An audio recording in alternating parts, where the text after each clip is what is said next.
Tome asiento, por favor.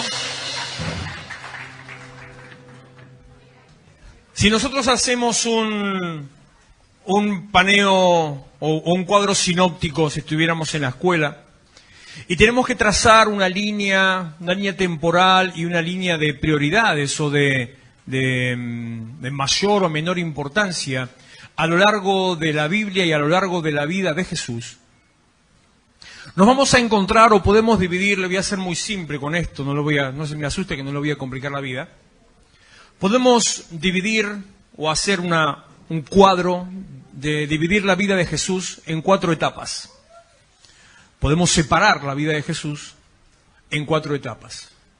La primera etapa se le llama o se conoce como el Cristo eterno, el Cristo preencarnado o el Cristo eterno, que comienza en la eternidad hasta el momento del nacimiento. O sea, antes de que Jesús nació, Jesús ya existía. Por eso se le dice preencarnado eterno. Jesús existe desde el principio. Juan capítulo 1, versículo 1 dice precisamente, en el principio era el verbo, la palabra, el entendimiento, la mente, la sabiduría. En el principio era el verbo, y el verbo estaba con Dios, y el verbo era Dios. Esto era en el principio con Dios. El versículo 14 dice, y este verbo, el que estaba en el principio, que era la palabra, el entendimiento, el conocimiento, la mente, la sabiduría, el pensamiento, y este verbo caminó, habitó y caminó entre nosotros, y vimos su gloria, gloria como del Hijo único de Dios, Jesucristo.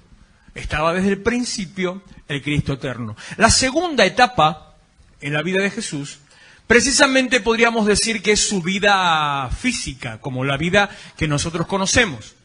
Es la etapa de la vida física de Jesús, que comienza en su nacimiento hasta su muerte, con todo lo que usted conoce o habrá visto o no vio, pero puede ver en los evangelios y todas las cosas que el Señor hizo. No toda su obra, sino todas las cosas que Él hizo a través de su vida física. La tercera etapa de la vida de Jesús es la que podríamos llamar, para darle un tono un poquito más apocalíptico, o mirando desde la teología, yendo hacia el final y más apologético. Hoy estoy muy aburrido, Demasiadas palabras retorcidas. La tercera etapa es el Cristo victorioso. Se le dice así porque es el que alcanza el punto cúlmine de su obra definitiva que Él vino a hacer a la tierra. La obra de Jesús no fue sanar enfermos, no fue resucitar muertos, no fue hacer milagros. La obra de Jesús no fue sanar al ciego, convertir el agua en vino, hacer andar al paralítico, no fue sanar al leproso, no fue esa la obra de Jesús. Todo eso, como Él mismo le dice, previo ya unos días antes de la cruz, le dice, un tiempo antes de la cruz, le dice a sus discípulos, todas estas cosas son señales para que los que no creen, crean en que Él es enviado por Dios. La tercera etapa, el Cristo victorioso, transcurre desde el momento de la muerte hasta el momento de la resurrección. Fíjese, es la más cortita. La primera es eterna, porque no sabemos cuándo empezó, o no se puede medir con tiempo cuándo empezó, porque es en la eternidad hasta el día que nació. No sé, si le doy una cifra, estoy mintiendo. Si le digo 1.000 millones de años, estoy mintiendo. No tengo ni la menor idea, es eterno. La segunda etapa tiene un tiempo físico, o sea, 33 años reales es lo que Jesús anduvo caminando sobre la tierra. 33 años. Una vida joven.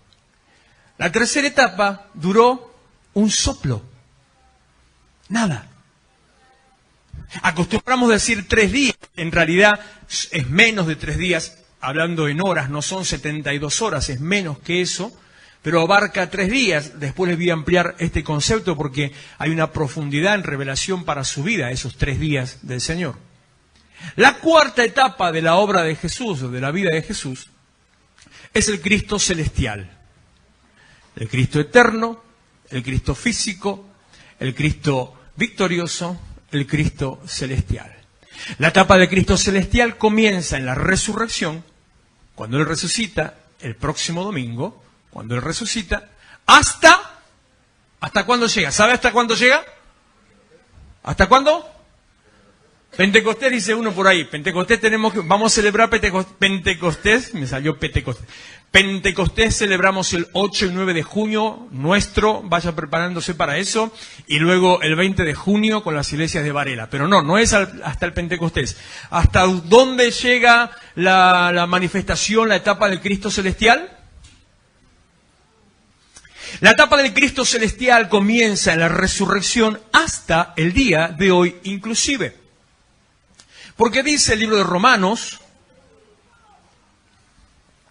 capítulo 8 del libro de Romanos, dice que Jesús, ahora, hoy mismo, en este momento, Él está cumpliendo la última etapa de su obra, que es interceder por ustedes sentado a la diestra de Dios Padre, haciendo intercesión por la iglesia, por nosotros. Entonces, vamos de eternidad a eternidad. ¿Cuál de estas 4 etapas? La primera es eterna, la última es eterna, la segunda dura 33 años, la tercera dura 3 días, menos, 2 días y medio. ¿Cuál de estas 4 etapas usted cree que es la más importante de la obra de Jesucristo? Uno podría decir, y bueno, la final porque ya es donde ya está glorificado, la última, esa es la más importante. Aparte no tiene fin. Estamos ahí, no tiene fin. Capaz que si tiene un pensamiento medio retorcido como yo, siempre buscándole la quinta pata al gato, me diría, no, la primera, porque si no hubiera existido, no hubiera muerto, no hubiera estado ahora en gloria. Y uno podría inventar un montón de cosas. La etapa más importante de la vida de Jesús, y lo que en realidad sí podemos decir, la obra de Jesús, son los días de su muerte. Desde el momento en que muere hasta el momento que resucita. La obra de Jesús se realiza en su muerte. La obra de Jesús se desarrolla a través de su muerte, y como dice la palabra, en su muerte nos dio vida. Por eso la insistencia, por eso el hablarle de las misericordias de Dios, por eso decirle que Él murió, mostró su amor muriendo por nosotros, por eso el animarlo y esforzarlo a que tiene que estar, porque esta etapa que estamos transitando desde hoy hasta el domingo son realmente la manifestación más importante de la obra de Dios, y se lo podría resumir de esta manera: esto es ser cristiano. Recordar la obra de Jesucristo, lo que Él hizo por nosotros. En medio de esto, en este mismo contexto, el domingo decía que en estos días vamos a tener mensajes un poco más testimoniales, o sea, que tienen que ver con la situación del momento o la situación del día, lo vivido en el momento, ubicándonos históricamente en la vida de Jesús. Y para eso les voy a hacer primeramente una reseña, una previa, ya que estamos todavía preparándonos para la última cena, que será mañana. Mañana tenemos Santa Cena o Cena del Señor, ni se le ocurra faltar, tiene que estar acá. Todo el culto está dedicado a recordar la Cena del Señor. Pero ¿cuáles fueron los acontecimientos que llevaron a esa situación? Juan capítulo 11, lo tengo escrito porque tengo versículos salteados, así que ¿quién está allá? Tomás, te voy a volver loco, te aviso. Juan capítulo 11, versículo 1. Estaba entonces enfermo uno llamado Lázaro de Betania, la aldea de María y de Marta su hermana. Enviaron pues las hermanas para decir a Jesús: Señor, he aquí, perdón, me salté el 2, ¿no? No te dije. Versículo 3, enviaron pues las hermanas para decir a Jesús: Señor, he aquí el que amas está enfermo. Oyéndolo Jesús dijo: esta enfermedad no es para muerte, sino para la gloria de Dios, para que el Hijo de Dios sea glorificado por ella. Versículo 17. Vino pues Jesús y halló que hacía ya 4 días que Lázaro estaba en el sepulcro. Betania estaba cerca de Jerusalén, como a 15 estadios, y muchos de los judíos habían venido a Marta y a María para consolarlas por su hermano. Entonces Marta, cuando oyó que Jesús venía, salió a encontrarle, pero María se quedó en casa. Y Marta dijo a Jesús: Señor, si hubieses estado aquí, mi hermano no habría muerto. Mas también sé ahora que todo lo que pidas a Dios, Dios te lo dará. Tómese de esta palabra, recuerde esta palabra, márquese esta palabra, Juan 11:22. También sé ahora que todo lo que pidas a Dios, Dios te lo dará. Jesús le dijo: tu hermano resucitará. Versículo 25, le dijo Jesús: yo soy la resurrección y la vida. El que cree en mí, aunque esté muerto, vivirá. Versículo 38, Juan 11, verso 38. Jesús, profundamente conmovido otra vez, vino al sepulcro. Era una cueva y tenía una piedra puesta encima. Dijo Jesús: quiten la piedra. Marta, la hermana del que había muerto, le dijo: Señor, hiede ya, porque es de 4 días. Jesús le dijo: ¿no te he dicho que si crees verás la gloria de Dios? Entonces quitaron la piedra de donde había sido puesto el muerto, y Jesús, alzando los ojos a lo alto, dijo: Padre, gracias te doy por haberme oído. Yo sabía que siempre me oyes, pero lo dije por causa de la multitud que está alrededor, para que crean que tú me has enviado. Y habiendo dicho esto, clamó a gran voz: Lázaro, ven fuera. Y el que había muerto salió, atadas las manos y los pies con vendas, y el rostro envuelto en un sudario. Jesús les dijo: desátenlo y déjenlo ir. Entonces muchos de los judíos que habían venido para acompañar a María y vieron lo que hizo Jesús, creyeron en él. Recuerde, hace unos instantes, lo leí, si le prestó atención, que muchos se habían ido a ver lo que iba a pasar, muchos se habían ido hacia el lugar del sepelio, del velorio de Lázaro, porque era una persona conocida. Por lo tanto, había muchas personas que estaban ahí presentes, y esos mismos eran los que estaban viendo lo que acababa de suceder. Versículo 46 me quedé. Pero algunos de ellos fueron a los fariseos y le dijeron lo que Jesús había hecho. Nunca falta el botón, el buchonazo, nunca falta el que está ahí haciendo lo que no tiene que hacer. Le dijeron lo que Jesús había hecho. Entonces los principales sacerdotes y los fariseos reunieron el concilio y dijeron: ¿qué haremos? Porque este hombre hace muchas señales. Fíjese como le decía antes, lo que el Señor estaba haciendo no era el fin en su vida, lo que el Señor hacía no era la meta en su vida, eran señales. Los judíos reconocían, eran señales. ¿Señales de qué? Eso era lo que le preocupaba a los judíos.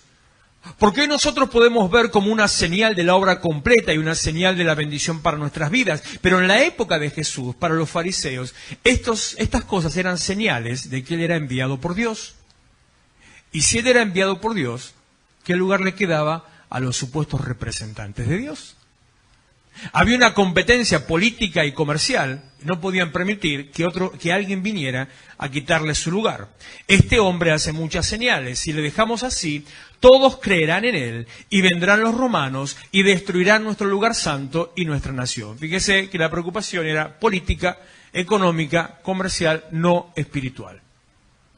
Entonces Caifás, uno de ellos, sumo sacerdote aquel año, les dijo: ustedes no saben nada, ni piensan que nos conviene, ya sabía él proféticamente, ahora lo menciona el versículo siguiente, ni piensan, no se dan cuenta que nos conviene que un hombre muera por el pueblo.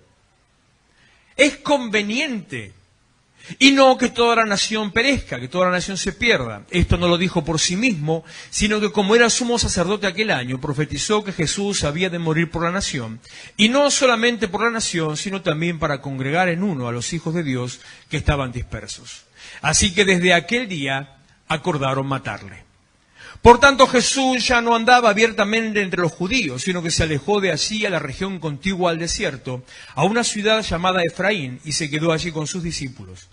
Y estaba cerca la Pascua de los judíos, faltaban 6 días nada más. Y muchos subieron de aquella región a Jerusalén antes de la Pascua para purificarse. Y buscaban a Jesús, y estando ellos en el templo se preguntaban unos a otros: ¿qué les parece? ¿No vendrá a la fiesta?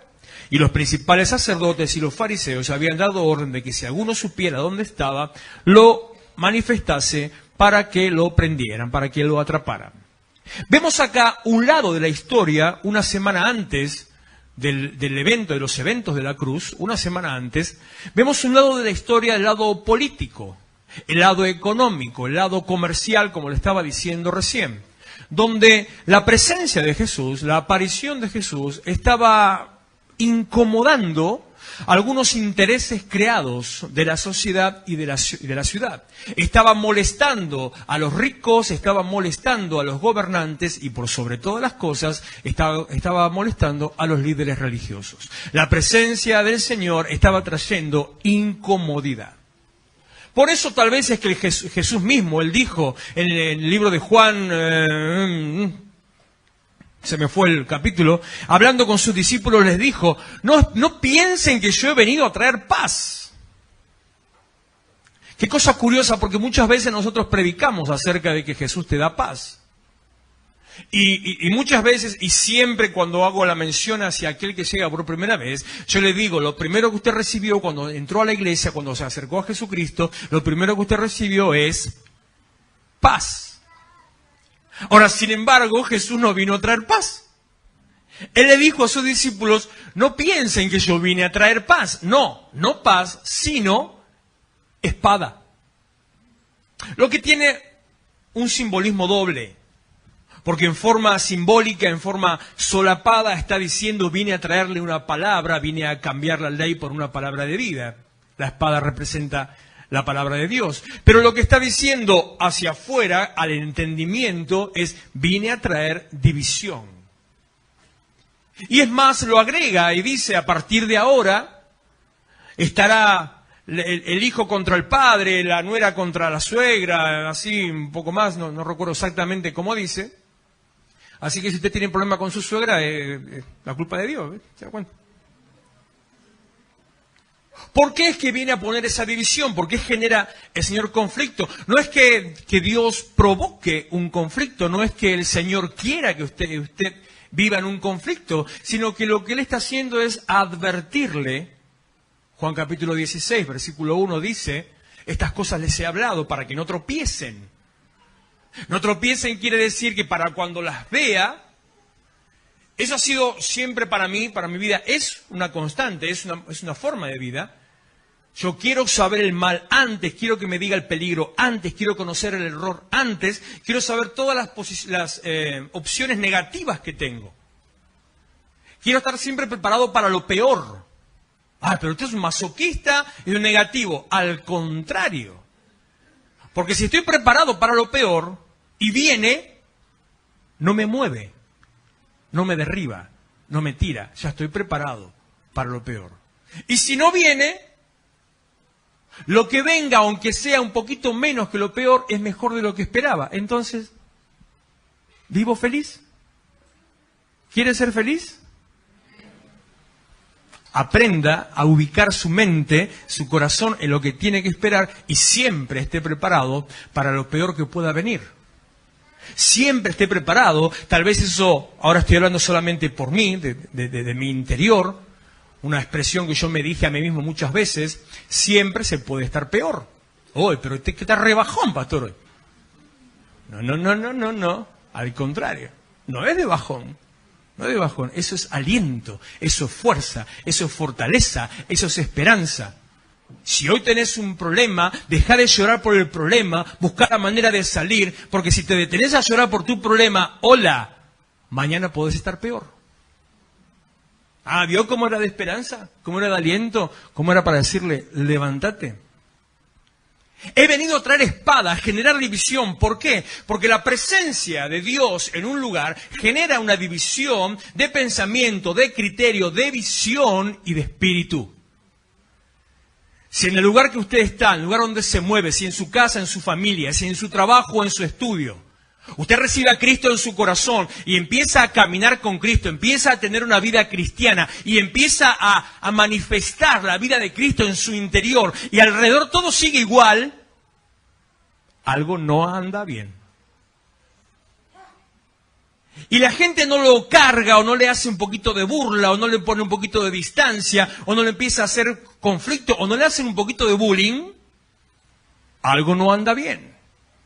Sin embargo, Él te dice, te avisa, vine a traer división. Pero entonces ¿estamos para el cachetazo? No estamos para el cachetazo. Al contrario. Ayer tuve una revelación de esa... Es mentira lo que le digo, no es revelación, pero por ponerle una... Escuchando cosas viejas, siempre me gustan las cosas viejas. Todo. Me gusta la historia, me gustan los recuerdos. Y estaba escuchando, siempre escucho mensajes viejos. Y tomé de un mensaje malo, de una prédica mala, tomé algo muy bueno para mí. ¿Sabe quién predicaba, no? Yo. Bueno, pero como era tan viejo, era como si estuviera escuchando a otro, qué sé yo. Y en medio de una prédica mala, escuché que ese decía una frase. hablando de la iglesia. ¿Qué significa la iglesia? ¿Qué es la iglesia?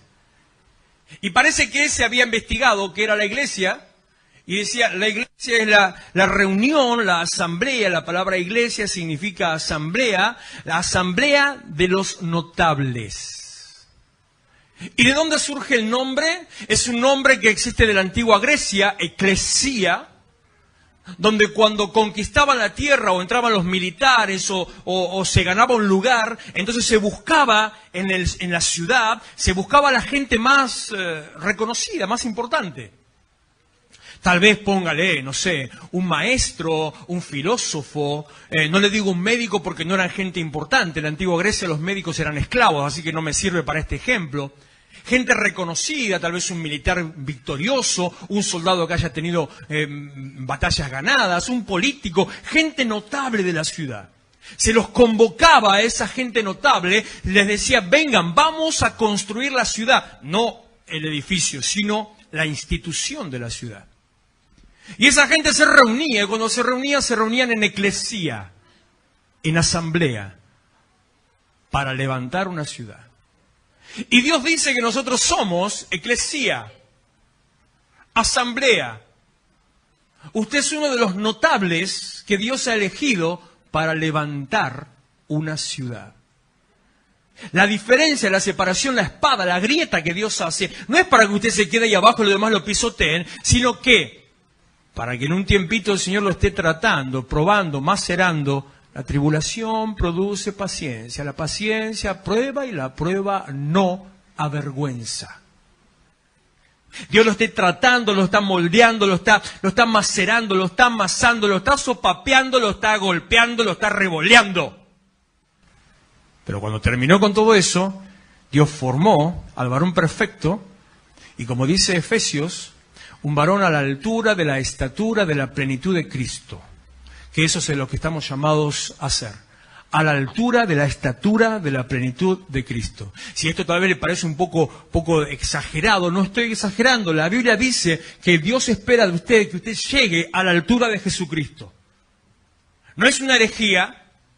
No estoy minimizando a Dios, estoy diciendo lo que dice la Biblia, lo que dice el apóstol Pablo, que Dios espera que usted llegue a la altura de la estatura de la plenitud de Jesucristo. ¿Qué significa? Que usted manifieste dentro suyo la vida de Cristo, viviendo en un plano sobrenatural, recibiendo, haciendo y dando bendición, edificando la ciudad, siendo uno de los notables. Entonces, volviendo un poquito atrás porque me deslicé con la cuestión de la iglesia. El Señor tenía un plan, el Señor tenía un propósito a través de la vida de Jesús. El propósito era que en su muerte nos diera vida. Pero el diablo también tenía un plan.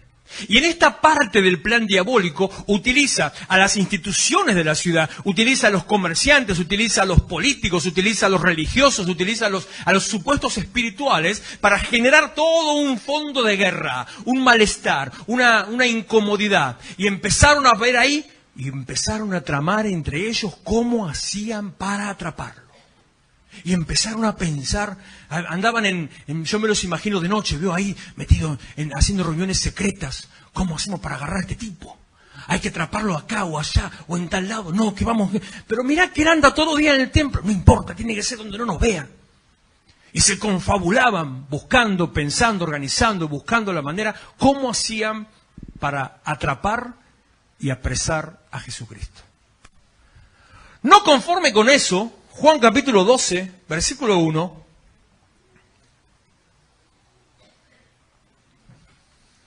Seis días antes de la Pascua vino Jesús a Betania, donde estaba Lázaro, el que había estado muerto, y a quien había resucitado de los muertos.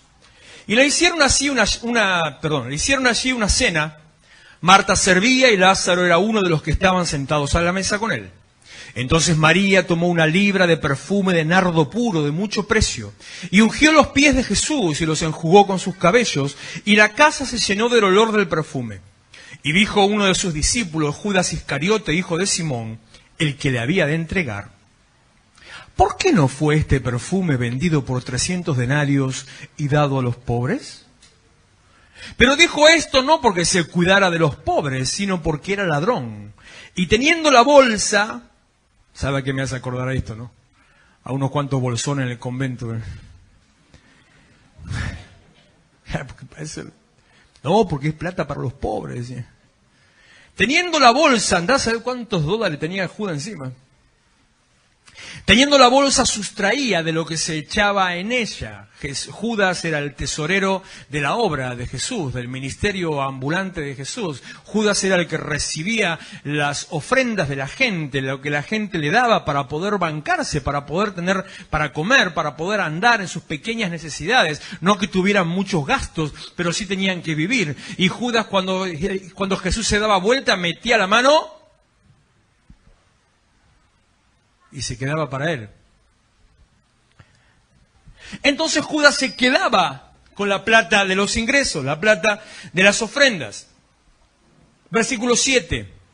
Entonces Jesús, cuando Judas se queja, Jesús dijo, déjala, para el día de mi sepultura ha guardado esto, porque a los pobres siempre los tendrán con ustedes, mas a mí no siempre me tendrán.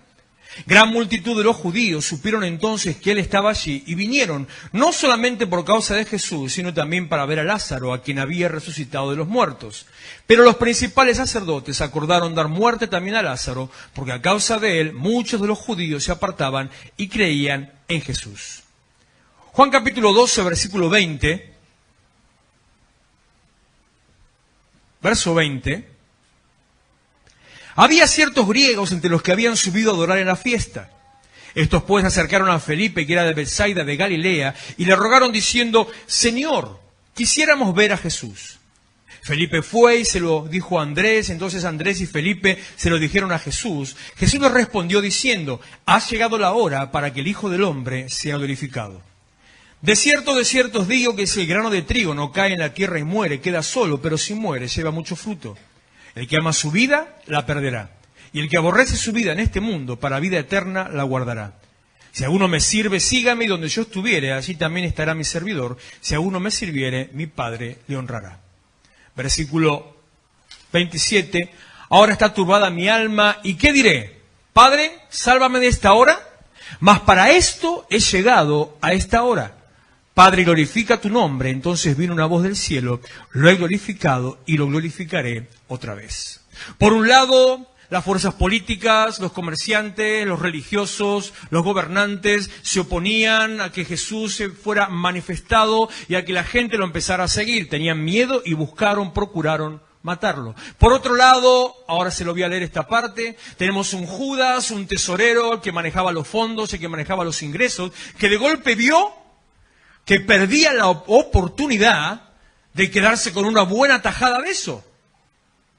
Porque le estaban sacándolo de donde él iba a robar para usarlo, en ese momento, como dijo Jesús, para honrarlo a él antes, previamente, a la tumba. Por un lado los sacerdotes, la autoridad, por otro lado uno mismo de su propio entorno, estaban gestando y trabajando para que Jesús fuera apresado. Pero Jesús sabía que él estaba en ese lugar porque había llegado su hora y para eso es que él había llegado. Jesús tenía en claro cuál era su propósito, cuál era el plan y qué es lo que tenía que pasar con él. Jesús avanzó, entró en Jerusalén, luego que la gente le hacía fiesta, eso prediqué el domingo en la mañana, hacía fiesta y le cantaba y decía, Hosana al que viene en el nombre del Señor, y ponían a sus pies mantos y palmas para honrar al que entraba, y él entraba ahí montado en una cría de asno, y entraba, sí, pero sabía, estos mismos me van a linchar. Sabía que había venido, sabía para qué estaba, tenía un propósito y un propósito claro. En su muerte nos dio vida. Por eso él mismo nos dice a nosotros y nos anima a que tengamos un propósito claro. Respondió Jesús y le dijo, no ha venido esta voz por causa mía, verso 30, sino por causa de ustedes. Ahora es el juicio de este mundo. Ahora el príncipe de este mundo será echado fuera. Y yo, si fuera levantado de la tierra, a todos atraeré a mí mismo. Lucas capítulo 22, y estamos terminando. Lucas capítulo 22, versículo 3. Y entró Satanás en Judas, por sobrenombre Iscariote, el cual era uno del número de los 12. Y este fue y habló con los principales sacerdotes. ¿Se da cuenta? Un complot político. ¿Vio cuando los políticos se odian y después se aman? ¿Vio cuando los políticos dicen, no, yo con ese no me junto? No, yo con ese no me junto. Y después andan los dos de la manita así. ¿Vio cuando dicen, no, yo nunca haría alianza con tal? Y otro dice, no, con ese que menos. Y después usted lo ve, no, porque estamos presentando una alternativa. Se juntaron los sacerdotes con Judas el discípulo. Se juntó Judas el discípulo con los sacerdotes. No sé quién instigó a quién, pero Judas fue al templo. Le fue a golpear la puerta y dijo, che, sacerdote, ¿vos querés a Jesús? ¿Cuánto hay? No, porque este me sacó, escuchame, no puede ser. Me sacó lo que yo tenía. ¿Sabés lo que hizo Jesús? 300 denarios valía el perfume. Ese otro que Chanel número 5, ¿sabe lo que valía eso? 300 denarios. Para que usted sepa cuántos son 300 denarios, calcule cuánto es el sueldo de un año de un obrero. De un año. No de un mes, de un año. Calcule más o menos cuánto. No sé, voy a ser generoso. 20.000 pesos por mes, siendo generoso. Puede ser más si es oficial o puede ser menos si es raso. Pongámoslo 20 lucas por mes. ¿Cuánto ganan el año? 240.000 pesos. ¿Sabe cuánto es? ¿Qué significa 300 denarios? El ingreso de 300 días de salario. 200 lucas valía ese perfumito. ¿Cómo Judas no iba a estar loquito? Si hubiera vendido y repartido a los pobres, 200 lucas, me quedo con 20, hacemos un Diego, estamos hechos. Entonces fue Judas a los sacerdotes a ver cuánto me dan para que yo se los entregue. Convinieron un precio, vuelvo a la palabra para terminar con esto. Habló con los principales sacerdotes, con los jefes de la guardia, de cómo se lo entregaría. Ellos se alegraron y convinieron en darle dinero. Y él se comprometió y buscaba una oportunidad para entregárselo a espaldas del pueblo. Hasta acá en la historia. Hasta acá llegamos en la historia. Está previo al momento donde van a preparar la cena. ¿Sabe que le decía antes sobre los días, de las horas de esta obra de Jesús de la muerte? Es complicado porque los días en la época bíblica se medían distinto. Es muy profundo esto. Se lo digo muy simple para que lo podamos recibir ahora. En la Biblia, si usted lee Génesis capítulo 1, cuando habla de la creación, cuando se va creando cada día, no dice, bueno, hizo tal cosa y fue el primer día. No dice así. Dice, si usted presta atención, dice, fue la tarde y la mañana un día. Y fue la tarde y la mañana el segundo día, y fue la tarde y la mañana el tercer día, así, tal. En la Biblia, el día empieza a la tarde, no a la mañana. En la Biblia el día empieza cuando comienza a anochecer, no a la mañana. Por eso el cálculo de los días de la muerte de Jesús, en realidad no es con nuestro pensamiento, sino con el pensamiento bíblico. Jesús, para nosotros, una noche tuvo su cena y otro día, distinto día, fue la muerte. En el cálculo bíblico todo fue el mismo día. Porque el día empezó a la noche y al mediodía, a las 12 horas del mismo día, Él fue entregado. ¿Por qué le digo esto y qué tiene de importancia? Que podría ser simplemente una cuestión matemática de un calendario hebreo. ¿Qué tiene de importante para nosotros? Primero, para Dios, la obra de Dios, lo que Dios hace siempre termina en bendición. Lo que Dios hace no decae, lo que Dios hace no fracasa, lo que Dios hace no se pierde. No arranca con la gloria del día y termina en la oscuridad de la noche. Arranca cuando empieza la noche y termina en el pleno sol. Las cosas de Dios siempre terminan en bendición, siempre terminan hacia arriba, siempre terminan, déjeme usar una palabra un poco mal vista dentro de la iglesia, pero siempre terminan en positivo. Dios no tiene nunca un mensaje negativo, sino que Dios siempre tiene un mensaje positivo. ¿Cómo se traduce esto para nosotros? Decía la pastora también el sábado cuando estaba hablando, cuando llegó la noche, en medio de la noche y después de la noche, viene la mañana y después de la noche empieza a clarear. Y antes de que empiece a aparecer lo claro, es la profundidad más oscura, la mayor de las oscuridades, la mayor de las tinieblas. No importa en la noche que estés pasando. La noche que estés viviendo, la oscuridad a tu alrededor, la noche por la que estás transitando, significa que estás empezando un nuevo día. Y ese nuevo día, como dice el libro de los Salmos, va en aumento, en aumento, en aumento, porque la vida del justo, como la luz de la aurora, va en aumento hasta que el mediodía se aclara. El momento máximo de la manifestación en tu vida de Dios. Si estás en oscuridad, si estás en la noche, está empezando el nuevo día para tu vida. Terminando, como decía, con esto termina la historia, y yo ya termino, chicos, si quieren subir bien, porque tengo unos minutos nada más. Mañana es otra historia, mañana es otra cosa, mañana tenemos Santa Cena. Pero fíjese qué loco lo que es el plan de Dios, el propósito de Dios, el plan del enemigo, el propósito del diablo. Para el diablo, él convenció a los políticos, a los comerciantes, a los religiosos, a los sacerdotes y autoridades, puso en su corazón animosidad para atrapar a Jesús. Para el diablo, él utilizó un corazón no transformado, un corazón envidioso, un corazón corrupto de Judas, para ser el traidor que iba luego a ser el puente para atrapar a Jesús. Para el diablo, él contaminó, afectó, para hacer caer y fracasar a la obra de Jesucristo. Pero Jesús dijo que para esto Él había venido. Aquellas cosas que tal vez el diablo crea que las está haciendo para destrucción, son las cosas que Dios está haciendo para bendición. Él puede pensar que te está matando, pero no sabe que Dios te está dando vida. Él puede pensar que te está enterrando, pero no sabe que para Dios sos semilla. Él puede pensar que te está anulando, te está borrando, te está volando, sacando del plano, pero no se da cuenta que Dios tenía un propósito, Dios tenía un plan. Es tan ignorante, tan tonto, tan poca cosa, tan diablo insignificante este señor don Diablo, que sirve a Dios y ni siquiera se da cuenta. Hay una obra en tu vida que se está gestando.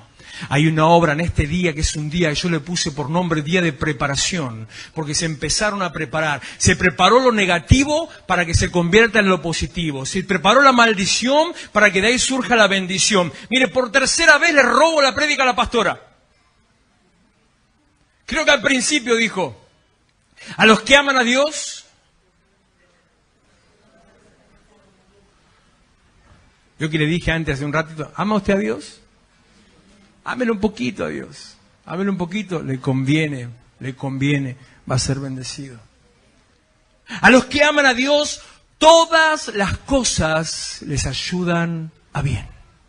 Esto es a los que conforme a su propósito son llamados. No se preocupe por la tiniebla ni por la noche, por muy oscura que esté a su alrededor. Dios está gestando vida. Y en esta hora de preparación, en este tiempo de preparación, vamos a declarar la bendición a través de esta preparación y lo que Dios va a hacer. Póngase de pie, por favor, que vamos a terminar con una oración.